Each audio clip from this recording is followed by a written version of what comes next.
Jadi nih Pak Faro, kan newsnya betul ya dibilangnya kayak banyak prediksi kalau tahun 2023 itu surely akan ada global resesi. Kalau mau kita tanya nih Pak Faro, itu udah sedekat apa sih Pak kita sama resesi itu?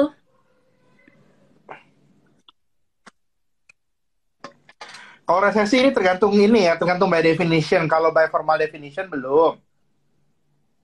Tapi kalau kita lihat data beberapa industri di Amerika Serikat yang mulai ternegatif ya, kayak penjualan mobil yang udah turun, penjualan Hmm? rumah yang udah turun, aku lihatnya sebenarnya kuartal 4 ini juga sebenarnya material downturn atau recession itu udah kejadian sih sebenarnya ya. We are already Hmm. in it. We are Oke, already in alright. it, tapi memang sama seperti ketika ekonomi ekspansi, dampak dari resesi ini tidak secara merata dirasakan oleh orang. Ada orang yang benar-benar ngerasain resesi ini bisnis turun banyak. Saya rugi kalau resesi. Terus ada juga yang bilang biasa-biasa aja. Jadinya memang apa namanya ya, kalau aku lihat resesi sekarang ini buat sebagian orang sudah terjadi. Tapi buat Oke. sebagian orang yang lain mungkin masih nunggu dulu datanya emang beneran bakal resesi atau enggak, either sekarang atau mungkin 1 atau 2 kuartal ke depan. Oke. Jadi sebetulnya masih nungguin data ya Pak Faro ya? Masih nungguin. Iya, nungguin data. Sebenarnya kalau by definition nungguin data, tapi kalau ngelihat apa yang kita rasakan kayaknya udah resesi sih. Udah banyak yang Iya, rasain. kan ya. Terutama Itu, saudara-saudara kita yang tinggal di Eropa itu udah ngerasain resesinya. oke. Itu Ekonominya sebelum udah turun, harga bahas. barangnya naik. Wah, ini kondisinya masih sangat menarik sekali ya. Iya, Pak Faru, ntar kan aku mau tanya juga nih, ntar yang efeknya di Indo. Tapi kemarin tuh Pak, Hmm. ada sempat yang bahas kalau misalnya mungkin nggak sih kejadian yang apa Asia Financial Crisis, karena dia bilang itu harganya yuan sama yen, which is dua ekonomi paling kuatnya Asia, itu udah jatuh banget ngelawan dolar. Itu bener nggak nih Pak, yang isu ini? Kalau yang kita lihat itu agak bedanya sih ya. Kalau tahun 97 98 itu fenomenanya adalah krisis di Asia, bukan dolarnya yang menguat, Mbak, tapi mata uang Hmm, kita yang keok. Kalau saat oke. ini yang kejadian adalah dolarnya yang menguat. Hmm, Jadinya ya apa dampak pelemahan yuan dan apa namanya dan juga yen sama yang lain-lain itu apakah kita akan merasakan? Iya, benar. hmm, Kita akan merasakan, tapi apakah sama kayak tahun 98? Nanti dulu, ada beberapa perbedaan yang material. Tahun oke. 97 98 itu kita ada penurunan nilai mata uang dan kenaikan nilai dolar. Itu bersama dengan negara-negara Asia, ketergantungan mereka terhadap funding US dollar, utang luar negeri itu tinggi. Oke. Waktu itu corporate, pemerintah semuanya ngutangnya dari luar negeri, Mbak Gloria. Oke. Berbeda dengan hari ini, contohnya Indonesia, saat ini kepemilikan asing di obligasi negara Indonesia itu kurang dari 15% sekarang. Yes. Sudah berbeda. Jadinya aku bisa cerita bahwa kondisinya, konteksnya sangat sulit berbeda dengan semakin kecilnya ketergantungan kita terhadap dana asing. Kalau kita lihat ya, kepemilikan asing itu rendah. Swasta utangnya justru Hmm, turun beberapa tahun terakhir. Utang luar negeri kita nggak oke. naik. Itu kondisinya Hmm, dalam beberapa tahun terakhir. Jadinya, kalaupun ada shock, memang tahun depan itu bakal turun. Tidak pernah ada kejadiannya ekonomi global turun, Indonesia nggak turun. Nggak pernah. Selalu turun. hmm. Tapi apakah akan lihatnya kayak 98? Aku sih lihatnya nggak. Tipe krisis yang akan kita hadapi selanjutnya itu cenderung berbeda dari krisis tahun 98 lah dulu. Kita harus Oke. waspada. Tapi takut-takut banget, nanti dulu kita harus lihat benar-benar. Tidak semuanya harus ditakutkan. Dan yang pasti, yang saya percaya di setiap kesulitan itu ada kemudahan. Dan di setiap tantangan ada solusi dan ada strateginya. Itu yang nantinya harus kita cermati dengan baik. Oke, siap Pak Faro. Tadi yang Bapak sebutnya interesting sih Pak. Jadi utang luar negerinya Indonesia itu nggak naik. Itu sama kalau posisi apa cadangan cadangan devisa gimana tuh Pak? Kalau cadangan Kalau di devisa beberapa ini ya walaupun kita surplus cadangan devisa turun itu lebih hmm? dikarenakan kita melakukan intervensi rupiah intervensi foreign exchange ya supaya rupiahnya stabil. Ya, cuman kalau di sini kita harus sadar walaupun foreign reserve turun kebutuhan dolar pada dasarnya tidak sebesar yang sebelumnya. Kalau ternyata dolarnya nantinya itu apa namanya bergejolak, ini akan menjadi insentif untuk perusahaan-perusahaan untuk nukar utangnya, Mbak Glo. dari utang dolar ganti jadi utang rupiah saja. Itu juga trennya terjadi. Dan kalau kita lihat dari Kementerian Keuangan sendiri, nanti katanya nanti ada dari Kementerian Keuangan ya, strateginya aku lihat sebenarnya sudah pas. Bertahun-tahun pemerintah itu terus-menerus menurunkan issuance obligasi bermata uang asing. Sehingga trennya makin ke sini adalah Indonesia itu tidak berhutang dalam dolar, tapi berhutangnya dalam rupiah, Mbak. Itu perbedaan kondisi tahun 98 dan hari ini. Dan ini yang membuat lihat apakah ada resiko krisis Indonesia beberapa tahun ke depan? Aku lihat pasti ada, selalu ada resiko. Tapi apakah itu seperti 98? Saya lihat tidak lagi. Style krisis kita akan totally berbeda nantinya.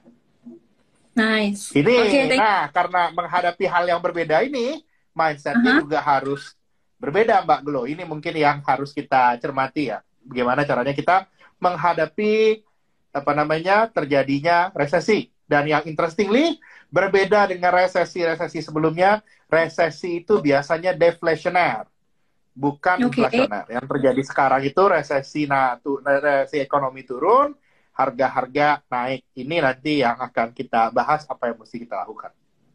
Oke, siap Pak Farul. Itu Kak ini sih Pak, ke pertanyaan aku selanjutnya nih Pak. Kan jadi banyak sebetulnya yang nonton live kita tuh karena takut seberapa besar sih impact-nya si resesi ini. Tapi Pak Farul juga udah nenangin dikit kalau ini nggak bakal kejadian seperti tahun 98.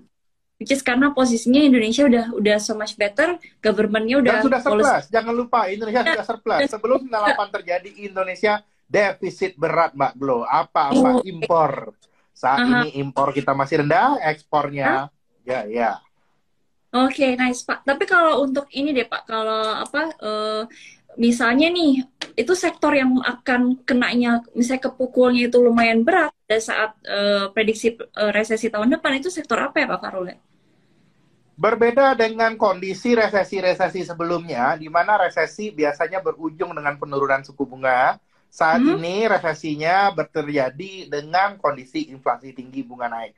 Sektor yang akan paling terpukul, saya lihat di resesi saat ini, di kondisi inflasi naik, adalah sektor jasa, Mbak Glo. Oke. Segala hal yang berkaitan dengan jasa, kehidupan perkotaan, online, e-commerce, dan lain-lain, gara-gara harganya naik, saya lihat mereka kondisinya sedikit bergeser. Itu yang akan kita lihat di tahun depan. Jadinya aktivitas-aktivitas tradisional, manufacturing, pertambangan, pertanian itu akan cenderung lebih kuat di tahun ketika terjadi resesi dibandingkan sektor yang terkait jasa. Dan juga di sisi lain dengan yang ceritanya bahwa ada kondisinya itu cenderung inflasioner, kita harus lebih hati-hati juga di sisi sektor keuangan. Itu yang aku lihat. Oke, Pak. Karena inflasi yang tinggi itu menarik uang kita. Dari uang yang ada tabungan, yang ada di perbankan, itu ditarik ke sektor real. Itu yang lagi kejadian prosesnya sekarang. Oke, siap. Noted Pak Farul. Jadi kalau bisa kita rangkum tadi katanya Pak Farul, ntar akan ada pergeseran nih teman-teman. Jadi dari sektor jasa ada kemungkinan juga e-commerce dan lain-lain itu akan sedikit menurun ya Pak ya, akan lumayan kena impact. Iya, saya lihat penurunannya bisa material Mbak. Oke, semuanya lari ke sektor real yaitu kayak manufacture dan juga pertambangan. Nah, ya, Pak Farul, manufacture, pertambangan dan juga mungkin kalau yang ada bisnisnya retail, cari retail yang bisa menangkap kembalinya ini ya, secara relatif kembalinya daya beli dari sektor informal. Oke, kayak gimana fenomena yang akan kita lihat di resesi itu adalah banyak orang yang standar hidupnya turun. Oke, Pak. Ingat nggak waktu zaman pandemi ini beda. Pandemi itu resesi juga waktu pandemi tapi dengan deflasi. Harga-harga barang banyak nggak naik kan, turun. Promo hotel di mana-mana, ingat nggak waktu 2020? Terus juga banyak bermunculan bisnis baru. Orang pada ini ya, yang punya pendapatan tetap, pegawai, pemain saham, standar hidupnya naik waktu pandemi. Percaya nggak percaya? Ada juga yang menikmati waktu pandemi. Yang akan terjadi saat ini itu adalah kebalikan dari apa yang terjadi ketika pandemi. Kalau di sektor ketika pandemi, yang diuntungkan itu adalah sektor jasa. Semua orang tiba-tiba jualan, ingat nggak? Iya. Betul, Pak. Nah, Betul. betul. Itu contohnya kondisi di deflasi. Kalau kondisi di inflasi sekarang itu berbeda. Hmm. Kalau waktu di deflasi kemarin sektor jasanya beroke, di kondisi inflasi dengan resesi sekarang sektor jasa cenderung itu tidak tumbuh terlalu tinggi. Yang akan dipenuhi utamanya oleh orang Indonesia adalah pemenuhan kebutuhan sehari-hari. Karena itu aku lihat juga di kondisi resesi ini, sektor yang cenderung paling tahan, ini sektor ekonomi ya, itu adalah sektor consumer. Sektor consumer. Oke. Sektor No. consumer karena memang uh, secara apa namanya tradisional kita juga harus mulai lebih modenya itu mode defensive mode. defensive mode. Oke. Harus defensive mode. Oke, siapa Farul? Ini ke pertanyaan selanjutnya nih, Pak. Terus kalau misalnya kita jadi investor, itu Pak Farul punya saran apa nih, Pak? Harus investasi di instrumen seperti apa during resesi? During resesi kita jangan nih ya, kalau untuk saham jangan mencari saham yang menjual apa namanya itu ya suatu hal plan yang masih terlalu jauh. Itu adalah hal Hmm. yang tidak bisa dibeli oleh market di kondisi Ya. adanya prospek yang lebih rendah. Kita harus nilai terhadap saham-saham yang memiliki cash flow oke, dividen yield yang paten, juga Oke. manajemen yang keren, ROI yang tebal, ini harus kita perhatikan. Hmm. Jadinya, hal yang saya bilang adalah kita di kondisi resesi ini semuanya harus back to fundamental. Tidak bisa lagi saham naik hanya karena story, itu selesai. Itu satu hal yang kita lihat. Lalu bagaimana strateginya untuk investasi di obligasi? Untuk di obligasi sendiri, saya menyarankan nanti ya, ini kebetulan udah pada bunganya naik ya. BI udah naik Iya. 50 basis, habis ini saya rasa masih naik lagi. Bank Indonesia interest rate, nanti kalau naiknya udah banyak, kita mulai collect obligasi berharga, surat berharga negara. Itu nanti. Tapi itu kalau kita lihat itu secara agresif, bisa kita lakukan setelah tren dari interest rate ini cenderung peaking. Itu yang kita lihat. Dan saya menyarankan di kondisi seperti ini, kita harus mengurangi appetite kita terhadap hal-hal yang terlalu beresiko. Dan kalau ada opportunity masuk ke sektor real, sekali lagi ini resesi dengan inflasi. Di tiap ini ya, saya itu ada di bahasa Arab, ada namanya itu resiko, ada dua kata nih. Ada resiko, ada rejeki. Oh, Mirip kan katanya. oke. Resiko dan rejeki itu dasarnya sama. Jadinya di mana ada resiko, di situ juga ada rezeki pada dasarnya. Kita harus bisa lihat sektor-sektor mana saja yang bisa diuntungkan, bisnis-bisnis mana saja yang bisa diuntungkan, yang harganya bisa naik, Mbak Glo. Kalau Oke. kita jualan, apa namanya, punya jualan spare part, auto part, terus juga misalnya punya bisnis makanan, bisa nggak kita naikin harga? Kalau kita bisa naikin harga, itu menjadi bisnis yang harus kita genjot. Tapi kalau ternyata bisnis kita nggak bisa naikin harga, kita akan harus cenderung berhati-hati. Di situ Oke. kita lihat apa namanya ya perubahan mental yang harus kita ambil di kondisi resesi. Dan jangan, nah satu lagi nih, banyak orang yang Ya. punya mindset kita bisa trading for living during higher trading for living ya, during higher apa namanya higher liquidity dan lain-lain. Bahwa cerita higher liquidity ini sudah selesai. Kalau cerita Hmm. higher liquidity ini sudah selesai, maka aku lihatnya kita juga harus berpikir investasi, mungkin tidak di sektor keuangan saja, harus berpikir di real sektor. Kira-kira seperti itu, Mbak Gloria. Oke, jadi harus mulai lirik real sektor, terus tadi defensive mode ya, Pak Farul. Defensive mode, yes. Ya. Defensive mode, segalanya harus ini, dan kita harus pelan-pelan itu mengencangkan ikat pinggang. Oke, siap. Warningnya cucok, tapi tadi udah dengar penjelasan dari Pak Farul, udah lumayan tenang sih Pak daripada tadi pas mulai. Soalnya pas Iya, dan pada dasarnya resesi itu selalu terjadi. Sama seperti ya kehidupan kita, hidup itu up and down. Nggak bisa ceritanya yang gembira-gembira terus. Ya, nggak bisa. ini udahnya lagi ke bawah.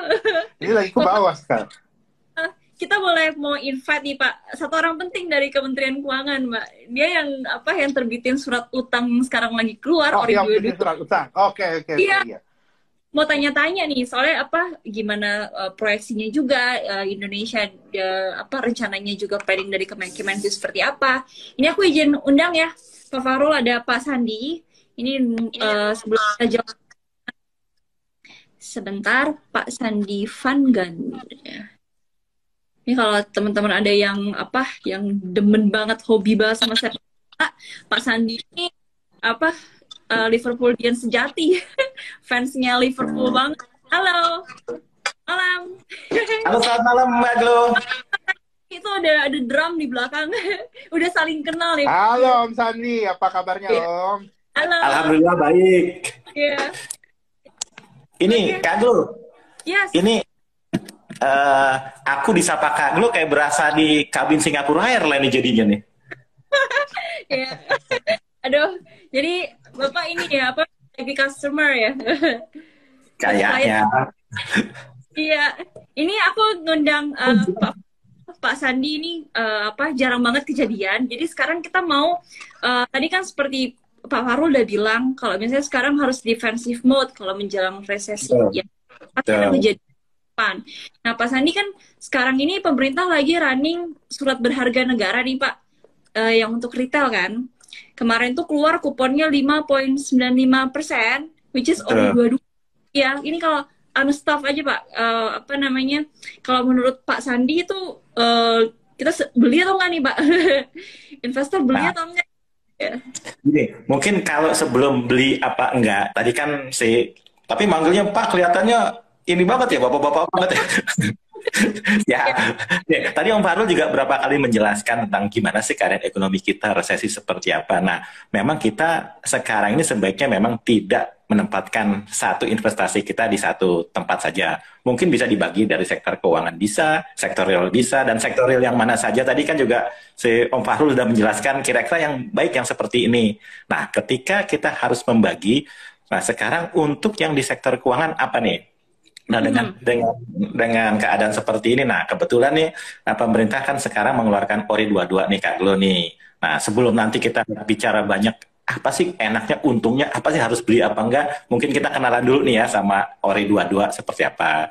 Nah, ini ORI 22 sekarang nih Mbak Glo, ini pemerintah menerbitkan nih sampai tanggal 20 Oktober nih, sampai 20 Oktober aja. Nanti kira-kira ya sekitar seminggu lebih lagi. Nah, itu seperti apa sih karakteristiknya? Nah, cocok nggak sih misalkan dalam keadaan sekarang nih kita investor beli? Yang pertama adalah tadi apa kuponnya atau imbal hasilnya 5,95. Nah, nanti kita bahas nih sebenarnya menarik nggak sih? Sebenarnya cocok nggak sih? Tapi nanti diadunya sama apa aja sih? Nah, kemudian ininya bunganya fix Mbak Glo. Jadi ini 5,95 tetap sampai nanti tenornya juga 3 tahun nih. Tenornya 3 tahun, kira-kira kalau kita mau berpikir ke depan sampai 3 tahun ini kira-kira 5,95 menarik nggak? Nanti mungkin Om Farul bisa menambahkan kira-kira fundamental ekonomi kita Indonesia ke depan 3 tahun ke depan kan, untuk misalkan kita investasi sekarang kan ORI itu 3 tahun nanti seperti apa. Nah, salah satu sifatnya ORI lagi bisa tradable nih, bisa diperdagangkan. Artinya nanti juga bisa diperdagangkan. Nah, ini beda sama misalkan yang non tradable.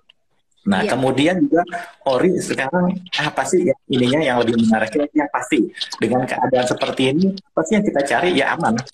Yang pasti sekarang kita cari investasi keuangan yang aman dulu deh, yang aman dulu. Nanti misalkan ini buat basic kita. Nah, misalkan contoh kita dalam suatu tim sepak bola, yang penting kita punya ini dulu nih, punya pertahanan yang aman dulu. Nanti kita menyerangnya seperti apa. Nah, kalau teman-teman yang suka bola nih Mbak Glo tuh ada pepatah mengatakan nih, kalau kita punya penyerang yang bagus, itu kita akan memenangkan pertandingan. Tapi kalau kita punya pertahanan yang bagus, kita akan memenangkan gelar. Artinya apa? Artinya kalau investasi cari yang aman dulu, kita kuatkan dulu, baru nanti kita investasi yang Nah, selain itu memang aman diperdagangkan. Nah, ini kira-kira apalagi sih kita mendapat kuponnya setiap bulan. Nah, kemudian juga dibayarkan pasti tepat waktu. Kalau ORI ini setiap tanggal 15. Nah, nantinya seperti apa sih? Pertama juga bagi teman-teman nih, mungkin teman-teman Trimegah ada yang memang ternyata baru mulai investasi. Saya mau mulai investasi harus seperti apa? Nah, ORI ini kalau misalkan ditanya cocok buat siapa sih? buat cocok semua kalangan. Pertama gimana? Yang mau belajar itu cuma 1 juta. Ini minimalnya Kak dulu. Ya ini teman-teman terima megah. Kalau misalkan mau belajar, coba dulu di Ori nih. Pertama aman, Twitternya juga nanti kita lihat menarik apa enggak sih. Nah, terus kemudian juga bisa nanti kita belajar di perdagangan di sekunder. Gimana nanti misalkan orang yang rezekinya banyak, maksimal 5 miliar nih Kak Gulu. Nah, artinya gini, kalau aku nih ya, misalkan suatu saat punya duit 5 miliar, misalkan beli Ori sekarang 5 miliar. Oke, kita hitung deh, 595, sebulannya kuponnya kira-kira berapa tuh Mbak Gulu? Nanti Mbak Gulu hitungin tuh. Kalau misalkan sebulannya 20 sampai 25 juta sebulan, artinya udah bisa pensiun dini nih aku udah jadi ini nih ASN nih. Nah, secara umum kira-kira itu sih gue. Jadi kira-kira tuh Ori 20 yang sekarang ini karakteristik seperti itu. Nah, nanti kita lebih bahas lagi menguntungkan nggak sih? Nah, kalau cara belinya nih kayaknya Mbak gue lebih tahu nih sebagai mitra kita nih. Mungkin bisa disampaikan ke teman-teman kerja gimana sih nanti cara belinya, harus punya apa aja sih, dan nanti namanya registrasi itu harus gimana? Mungkin dari aku itu dulu, baru nanti kita bahas yang lebih asik-asik lagi. Oke, siap Pak Sandi. Itu good point Pak. Kemarin juga pas sama sama Teresia ya, waktu kita lagi penghitungan. Sekarang kan batas untuk pembelian orinya naikin ke 5M kan. Itu yang beli itu high investor tuh banyak banget untuk investasi di S-band retail. Kayak mereka tuh kayak yang sebenarnya beli FR juga pada naksir sama S-band retail, makanya dinaikin. Nanti kita bandingin ya sama yang FR yang katanya lebih menguntungkan. Nanti kita bisa bandingin itu seperti apa. Boleh tuh. Kalau Karol gimana Pak untuk penerbitan Ori 22 ini, ada advice nggak dari Pak Fahrul? Saya lihat di Ori 22 ini sangat cocok untuk untuk rekan-rekan atau siapa yang punya kebutuhan dengan tenor itu 3 tahun dari sekarang. Misalnya 3 tahun lagi anaknya masuk sekolah, 3 tahun lagi anaknya kuliah, mau merit, ya kan? Misalnya 3 tahun lagi tabungannya cari yang aman, belilah sekarang Ori 22 yang lagi ditawarkan oleh Kementerian Keuangan. Sehingga nanti ketika jatuh tempo, seperti tadi yang Pak Sandi cerita, kita dapat kupon tiap bulan ya Pak. Gak ada yang lain yang bayar tiap bulan, gak ada yang lain. Produk yang lain, nanyanya sekali 3 bulan, sekali 6 bulan, bisa dibayarkan tiap bulan. Dan ketika uangnya ini jatuh tempo, nanti teman-teman mau merit, mau anaknya sekolah, dan lain-lain, itu tepat ada uangnya. Jadinya, itu saya lihat Ori ini tetap menjadi pilihan yang terbaik. Tapi memang, dalam saat ini kita harus matchingkan dengan kebutuhan kita yang pas. Ada kebutuhan 3 tahun lagi, matchingkan dengan Ori 22. Kira-kira seperti itu.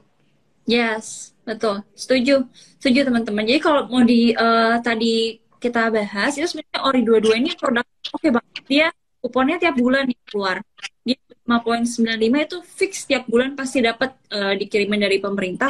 Jadi kalau tadi kata Fahrul udah punya nanti 3 tahun depan pengen beli apa atau misalnya pembiayaan apa, ini tempat yang bagus sebagai substitusi dari deposito sih kalau menurut aku, karena kan sekarang deposito dan lebih tinggi juga dari deposito. Betul Pak, sekarang deposit paling 3,75% rata-rata di bank. Ini ditawarin sama pemerintah 5,95 loh. Itu Ori 21 udah naik satu ini ya, 1% loh dari Ori 21 yang kemarin. Ini udah mau nutup tahun, pemerintah ngasih better kupon untuk teman-teman semua. Iya, dan jangan lupa juga kalau di obligasi pajaknya lebih rendah daripada deposito. Betul. Pajaknya tuh cuma 10% loh. Iya benar. Ini this is a good product dari pemerintah dan dijamin lagi 100% sama pemerintah pasti dibayar. Jadi tadi aku boleh buka kolom ini nggak, kolom pertanyaan nggak, bapak-bapak yang terhormat? Iya, jadi tuh kita boleh silakan. Iya, jam 8 itu Tribegah itu mau doing another live, jadi kita tuh agak dikejar oleh waktu. Aku mau tanya nih. Ini pertanyaan $1 million question untuk Pak Sandi sama Pak Fahrul. Dua-dua ya, 2 untuk Pak Sandi sama 2 untuk Pak Fahrul. Oke. Eh, tunggu apa yang menyebarkan? Kalau Pak Sandi sama Pak Farul bisa buka kolom questionnya nggak? Yang ada tanda tanya itu. Apa mau dipilih? Mau jawab yang mana? Susah Mbak Kaglu kelihatannya. Kak, Pilihin Kak, aja nggak perlu. Kak Glo yang pilihin aja Kak Glo, ini banyak sekali Oke, Kak oke, Glo. oke. Kecil. Eh, Oke, ini pertanyaannya seru-seru sih sebentar ya. Oh, ini nih. Ini bisa bisa dari dua-duanya nih, dari Pak Sandi sama sama Pak Fahrul. Pertanyaan dari Pak Effendi Lim. Pak Effendi, kongres Bapak dapat saldo GoPay 100.000. Oke, pertanyaannya Pak Effendi Lim, apakah inflasi Indonesia bakal menyusul tinggi apa? New normal high inflation. Ini ada pakar analis market sama satu lagi dari kebijakan Pak Fahrul dan Pak Sandi. Yang duluan Pak Fahrul kali Pak. Oke. Ya. Nah, apakah akan lebih tinggi daripada daripada Eropa dan Amerika? Kita akan bahas. Nah, yang akan ini ya, kita akan ngomong ini, kita lihat dulu nih penyebab inflasinya apa. Yes. Penyebab inflasinya kan harga komoditas naik. Harga komoditas naik dan alhamdulillah itu harga komoditasnya itu yang Indonesia jualan, Mbak. Sehingga posisi Eropa dan Amerika itu price taker.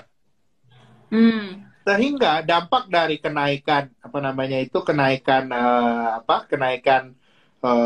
harga komoditas, harga energi itu langsung direct kepada perekonomian mereka. Makanya terjadi stagflation di sana dan inflasinya tinggi banget. Nah, kalau untuk di Indonesia, kira-kira apa yang akan terjadi?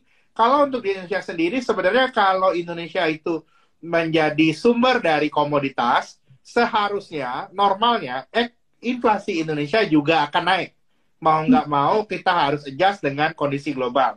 Nah, tapi naiknya mudah-mudahan tidak setinggi apa yang terjadi di Eropa dan di Amerika Serikat. Karena posisi kita saat ini kita yang jualan, Mbak. Di kondisi saat ini, di kondisi stagflation, yang cuan itu Indonesia. Yang sekarang harus membayar itu adalah negara-negara barat dan negara-negara manufakturer. Yang menang itu adalah negara-negara yang produsen bahan mentah di kondisi sekarang. Karena itu saya lihat sebenarnya kalau untuk inflasi, kenaikannya harusnya tidak setinggi apa yang terjadi di Eropa dan di Amerika Serikat. Tapi saya mengencourage, saya selalu memberikan saran kepada pemerintah bahwa untuk hal ini kalau ada commodity price shock seperti ini, mau nggak mau kita harus melakukan pass-through. Dan alhamdulillah kemarin untuk pasar keuangannya jadi lebih oke. Kemarin itu juga dan APBN yang lebih sehat, kenaikan harga harga BBM subsidi itu dilakukan. Sehingga saya lihat harusnya inflasi yang bisa terbang lebih tinggi lagi itu sudah muncul, Kak Glo. Sudah mulai muncul. Kita di pasar itu kalau saya lihatnya inflasi Indonesia tinggi ya, nyampe 7%, ya mungkin sekali tahun ini. Tapi dengan hal yang ada kita lihat sekarang, kita sudah kelihatan puncak inflasi mudah-mudahan terjadi di awal tahun depan, habis itu kita bisa turun, kira-kira seperti itu. Oke, Pak. Di on watch ya teman-teman, tadi timeline-nya dari Pak Farul, dari ya. Dari Pak Sandi ada tambahan nggak Pak terkait mungkin aku ini aja mengikut dari Bang Om Fahrul tadi, memang benar tadi, apakah sih yang bisa dilakukan pemerintah untuk menahan lajunya inflasi? Ya salah satu kebijakan kemarin memang belum menaikkan BBM, subsidi seperti apa itu, mengalihkan seperti apa itu, minimal bisa menahan laju inflasi.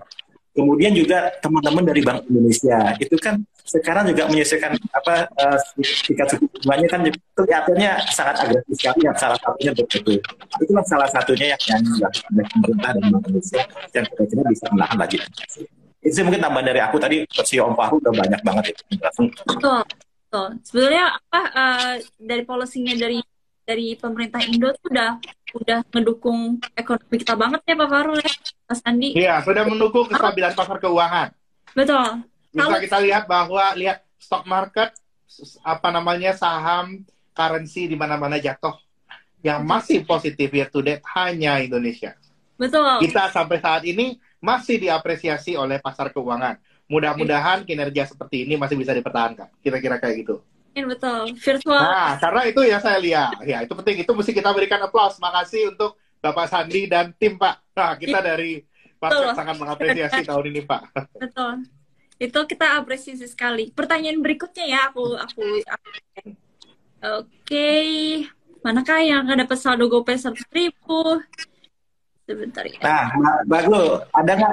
Nah, gini, sebenarnya Ya. di kita itu sebenarnya kemarin banyak pertanyaan ya. Mungkin ada yang menanyakan nggak, kenapa FR40 pemerintah juga loh, itu yieldnya kenapa bisa lebih tinggi dari Ori 22? Nggak ada yang nanya seperti itu di sini ya? Di sini belum ada nih Pak, tapi mau di-share nggak tahu Pak. Itu kenapa itu Pak? Ceritain Ya, Pak. gimana? Nah, benar nih Mbak Glo. Jadi di kami itu pertama itu orang-orang kan pasti bilang, oh kalau misalkan kupon Ori 22 595, padahal pada waktu itu aja atau sekarang ini kan FR 40 ini itu di atas 6 loh yieldnya. Itu bisa seperti itu. Nah, mungkin aku cerita sedikit nih. Pertama, ketika pemerintah dibilang seolah-olah ya, kok nggak konsisten nih menerapkan suku bunganya untuk tingkat bunga? Enggak juga, Mbak Glo. Nah, tadi Mbak Glo udah lihat dari Ori 21, terus kemudian yang kita mengeluarkan SR 16, kemudian juga ada SBR 11, terakhir juga SR 17, kan kita melihat peningkatan kuponnya dari 5,49, 5,5, 5,9 dan 5,95. Itu sudah kita price in dari awal. Oh, kira-kira nanti akan seperti ini. Termasuk juga LPS rate, BI rate, ya walaupun kita nggak menyangka kalau BI rate waktu itu 50 basis point. Nah, ternyata di antara analis itu, aku lihat di beberapa data dari beberapa puluh atau beberapa banyak orang itu yang memprediksi BI rate karena 50 basis itu cuma 2. Ya. Salah satunya Om Fadrol ini nih, dia bisa memprediksi. Kita salahnya nggak lihat Om Fahrul, kita salahnya ngeliat yang banyak nih, yang banyak tuh 25 basis mana. Kita juga tetapi tetap kita udah price ini tuh, jadi intinya 595. Menurut kita itu dari hitungan kita tuh udah pas. Nah, mungkin market atau investor yang ekspektasinya lebih tinggi sih. Satu, ekspektasinya lebih tinggi, atau dia mau wait and see dulu nih, wait and see. Nah, kita bandingin sama aku cerita FR40 nih, ini sebenarnya ceritanya menarik nih di market. FR40 itu siapa sih, barang apa sih? Nah, FR40 itu sebenarnya itu adalah seri benchmark yang dikeluarkan pemerintah sekitar tahun 2005. Kita hampir 19-20 tahun. Nah, itu kuponnya pun besar, 11%. Nah, perjalanannya sampai sekarang itu akhirnya tenornya tinggal 3 tahun. Kenapa bisa di atas 6%? Nah, kalau kita lihat di awal-awal tahun, Januari, ketika yang jangka pendek itu melimpah, contohnya nih Om Farul, kita di Q1 lelang itu yang SPN atau di bawah yang jangka pendek itu sampai 50% lebih nih ketika di lelang. Nah, di Q2, Q3 baru di Q1 itu FR40 itu hanya kepala 4,8 yieldnya. Terus di Q2 itu cuma kepala 5. Nah, terakhir ini dengan adanya uncertainty ini, ada anomali ini, itu harga FR40 yang kalau istilah mobil itu lagi digoreng ini harganya. Jadi sekarang di kepala 6. Nah, pertanyaannya investor, mendingan saya beli FR40 dong daripada Ori 22. Satu, karakteristiknya beda. Ori itu 1 juta bisa beli, 10 juta bisa beli. FR40 pertama bisa nggak? Nah, kita lihat data lagi nih. Data untuk perdagangan harian. Perdagangan harian FR40 dalam sehari paling transaksinya 2, 3, 5. Nominalnya juga paling cuma 100 miliar, 200 miliar. Artinya apa? Di pasar sekunder pun juga nyari FR40 nggak gampang. Nah, artinya itu tergantung ekspektasi investor sih. Nah, kalau misalkan teman-teman nih yang suka main mobil, itu kayak sekarang Honda Estilo nih, Kak Glo. Honda Estilo itu harganya berapa? 60, 70, 80 juta. Tetapi di pasaran mana ada yang jual segitu atas 100 juta. Artinya ini barang-barang langka. Apalagi kepemilikan FR40 karena dia aslinya sekitar 20 tahun, itu kebanyakan yang pegang Dapen, asuransi, yang mereka juga HTM juga, kuponnya besar dan agak sulit. Nah, kalau aku, jadi intinya itu pertama, apalagi Om Farul bilang sekarang lagi fluktuatif nih. Nah, dia naiknya cepat, turunnya pun bisa bisa cepat juga, apalagi tenor masih 7 tahun. Kalau aku sih yakin mungkin nanti Mas Fahrul bisa tambahin di keadaan seperti ini sampai akhir tahun paling di kuartal 1 2023. Nah, kedepannya mungkin ya kita berharap membaiklah seperti itu. Nah, artinya apa? Artinya dari segi ini juga beda, karakteristiknya beda. Nah, kalau aku punya uang lebih, apalagi kan kalau orang yang main FR itu artinya uangnya udah lebih nih. Yeah. Kalau aku punya seperti itu, aku akan beli pertama Ori 22 dulu, 595 aku beli. Nah, untuk yang FR itu aku nggak akan beli FR 40. Aku beli lagi FR misalkan 96, 97 yang tenornya 10 tahun, 15 tahun, itu sekarang yieldnya kepala 7, kalau 7,5 daripada yang cuma 6, tanggung sekarang 7,5. Nah, itu kira-kira filosofinya. Kenapa sih FR 40 lebih tinggi itu ya tergantung preferensi orang sih kalau sekarang. Tapi intinya pembentukan tipenya seperti itu, dan kira-kira kalau mau investasi sih aku kalau FR sekali ya barang 15 atau 10 atau 15 tahun. Itu sih mungkin bagus, itu yang sering ditanyakan oleh teman-teman investor juga sih. Betul. Mungkin dari aku itu. Iya. Memang mendingan ini nggak sih Pak Fahrul? Short tenor itu sekarang lebih oke atau nggak sih Pak dibanding tenor, Pak Fahrul? Tergantung tujuannya, tapi the curve saat ini saya lihat cukup flat. Kalau curve flat kayak gini, jadinya orang lebih senang ke short tenor sih sebenarnya. Iya, short tenor ya Pak ya. Short tenor jadi lebih agak menarik. Kapan kita nanti, Pak, ini ya kalau by strategi obligasi ya, kapan kita nanti untuk bullet, ada namanya itu bullet strategi, kita beli langsung di yield yang tenornya agak panjang, itu nanti ya kemungkinan di kuartal 1 atau kuartal 2 tahun depan ketika puncak kenaikan Fed Fund Rate itu selesai. Itu nanti harus kita lihat nanti Pak, ketika dekat-dekat ke sana harusnya yield curve sudah mulai steepening ya, sudah mulai agak curam sehingga jadi yang menarik, jadi agak menarik yang jangka panjang ya kira-kira gitu. Nah, terus tadi membahas masalah FR40 itu juga jangan lupa Pak, ori ini dibayarkan bulanan ya Pak. Oh iya betul. Nah, dibayarkan bulanan, jangan lupa selain betul ya FR per 6 bulan. Hah? Gaji tiap bulan. FR per 6 bulan ya. Gaji tiap bulan, Mbak. Kalau FR 40 belum tentu tiap bulan, nggak tiap bulan. Betul.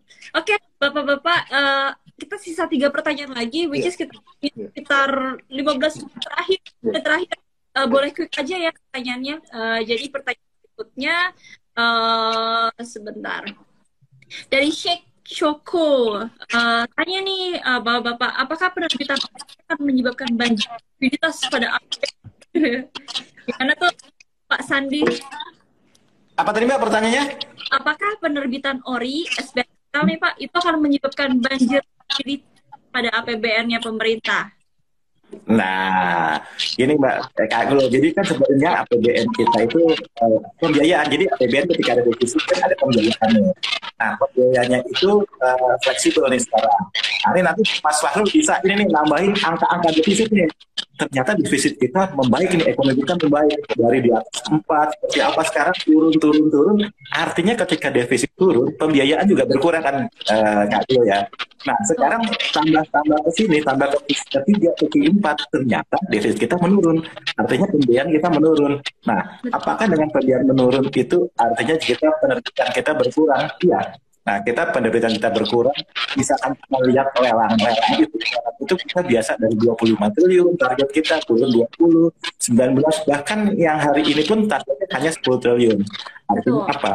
Artinya untuk pemerintah itu pembiayaan itu tambah lama tambah berkurang. Apalagi sekarang pendapatan kita bagus, pajak kita juga bagus, cukai kita juga bagus. Nah, itu yang melihat kita defisit kita juga semakin menurun. Nah, apakah dengan adanya ORI seperti ini akan lebih membagi likuiditas ataupun nanti pembiayaannya over pembiayaan?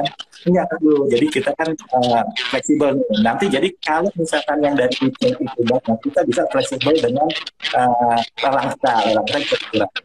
Nah, ini makanya kesempatan nih sama teman-teman investor. Kok ketika pembiayaannya sekarang lagi defisitnya menurun, pembiayaan kita juga mulai berkurang. Teman-teman pemerintah tetap menyediakan fasilitas atau investasi buat teman-teman investor nih.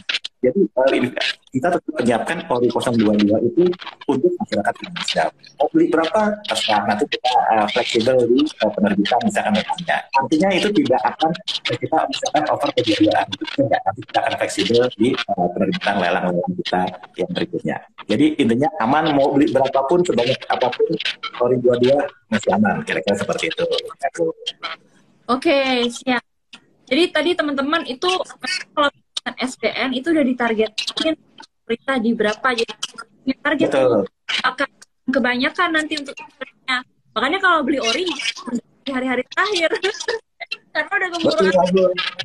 Betul. Nah sekarang lagi investor itu lagi dimanja nih, apa mau beli ori sekarang silakan kita buka sekarang ini. Nah kita adjustnya di atau apa fleksibilitasnya masih dalam. Oke, siap. Aku lanjut ke pertanyaan ya, Bapak. Jadi sudah 2 pertanyaan. 2 lagi nih, mumpung waktunya tinggal 10 menit lagi. Pertanyaannya,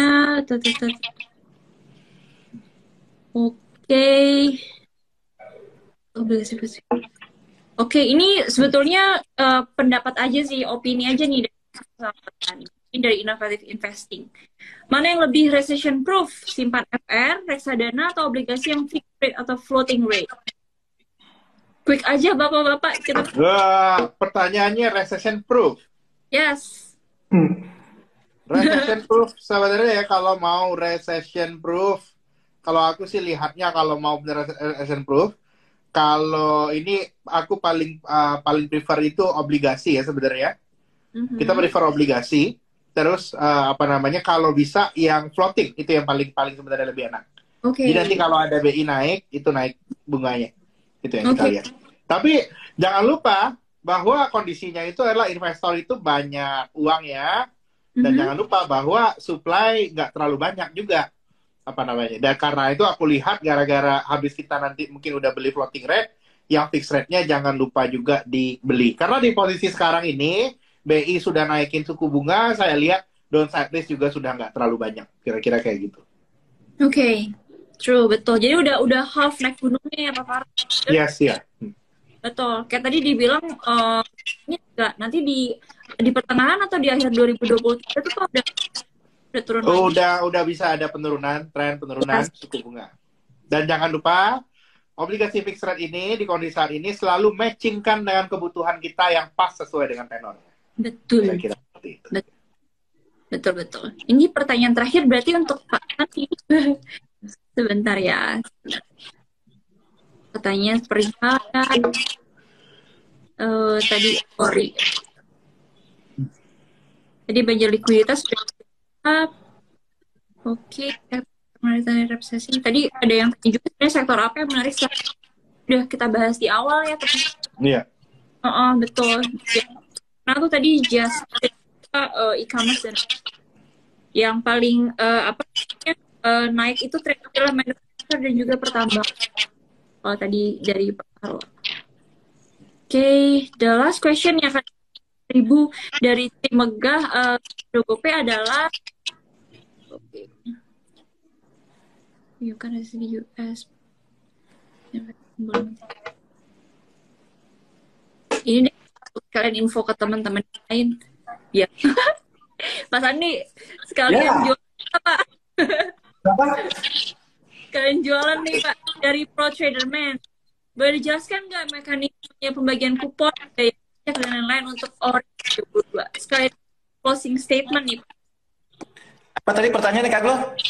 Jadi ditanya sama Pak Pro Trader Man, boleh dijelasin nggak mekanisme pembagian kupon, biaya pajak dan lain-lain? Pokoknya tentang strukturnya Sandi. Oh itu maksud pembagian pembayaran kupon ya? Ya, betul.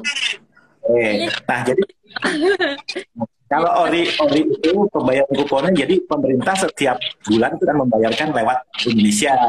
Bank Indonesia nanti menyalurkan lewat sub-registrinya. Nah, sub-registrinya itu dia langsung membayar setiap bulan kepada langsung nih ke rekening investor. Jadi tepat waktu sama tempat jumlah, tepat siapa yang akan menerimanya. Jadi prosesnya dari pemerintah ke Bank Indonesia ke sub-registri di hari yang sama itu tepat waktu dan tepat jumlah. Itu sih kira-kira Kak. Jadi nggak ada keterlambatan pembayaran kupon atau kekurangan. Betul. Dijamin oleh undang-undang tuh. Ya, betul. Boleh aku tambahin, jadi kalau pemerintah, kalau untuk ori dibayar di tanggal itu pas untuk kuponnya akan keluar itu. Nggak mungkin kayaknya delay 1 hari atau 1 hari sebelumnya, itu dibayarkan di tanggal itu.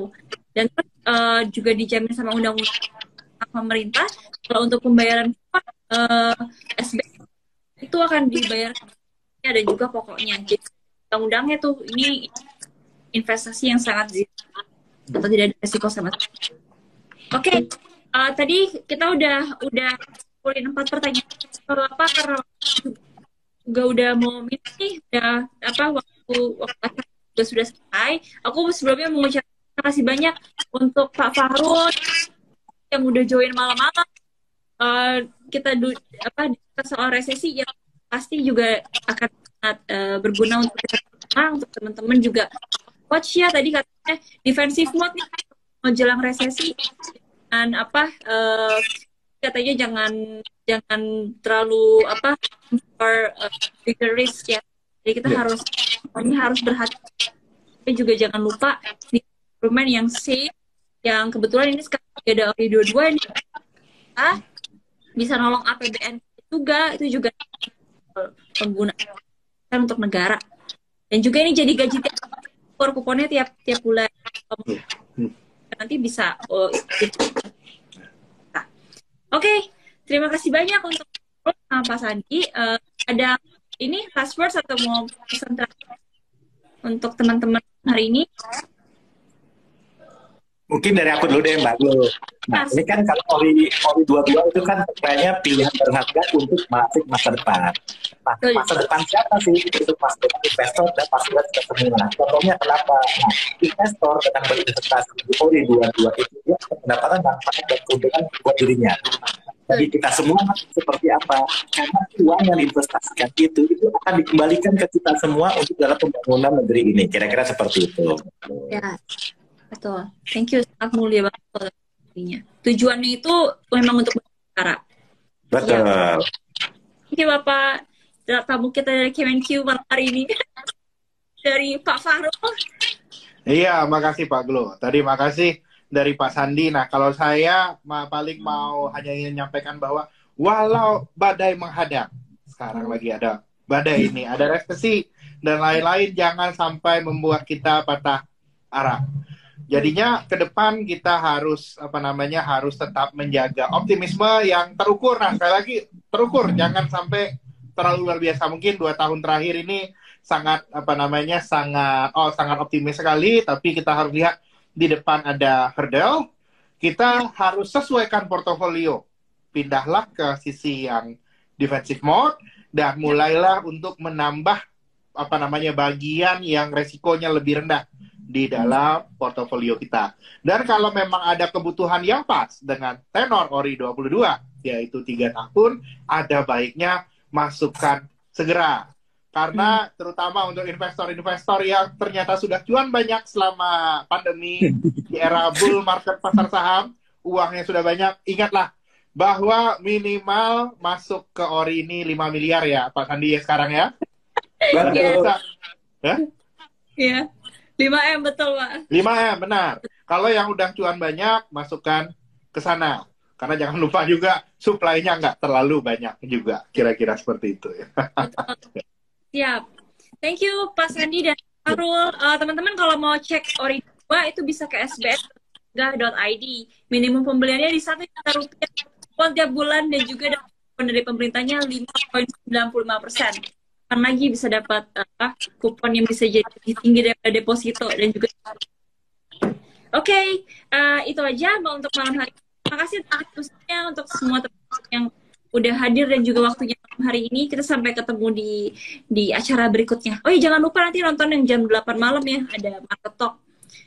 Jadi kalau mau tanya-tanya soal saham tuh bisa nanti jam 5 menit lagi online-nya. Oke, thank you semua. Malam Pak Sandi. Oke, sampai ketemu lagi. Terima kasih, Thank you. Pak Fahrul. Ya.